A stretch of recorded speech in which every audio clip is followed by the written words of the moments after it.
បាទជំរាបសួរបងប្អូនមិត្តសិស្សទាំងអស់គ្នាដែលមិនទាន់ដឹងពីរបៀបនៃការដាក់ថ្ងៃខែដាក់ជាម៉ោង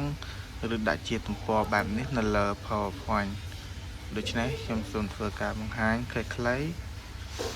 ដើម្បីឆាប់ចប់ទី1យើងត្រូវចូលទៅកាន់ Insert បន្ទាប់ពី Insert មកយើងធ្វើការចូលទៅកាន់ Header Folder ហើយនៅទីនេះយើងត្រូវធ្វើការគ្រីសទៅលើ date and time នេះមកតបមកគឺយើងចូលធ្វើការចុចទៅនេះត្រឹងហើយគឺយើងរើសមកប្រភេទថ្ងៃមានតែថ្ងៃខែឆ្នាំកាត់មានថ្ងៃជាខ្មែរទីហើយខែជាខ្មែរឆ្នាំហើយពេលវេលាឬមួយយើងចង់ដាក់តែពេលវេលាតែសម្រាប់ខ្ញុំគឺដាក់ទាំងថ្ងៃទាំងខែទាំងឆ្នាំហើយទាំងម៉ោងបែបនេះទម្រង់នេះទៅទម្រង់វែងគឺដាក់តែអញ្ចឹងតែម្ដងអញ្ចឹងហើយបើសិនជាបងប្អូនមិនទាន់ចេះសូមធ្វើការអនុវត្តតាមទីនេះបាទសូមអរគុណ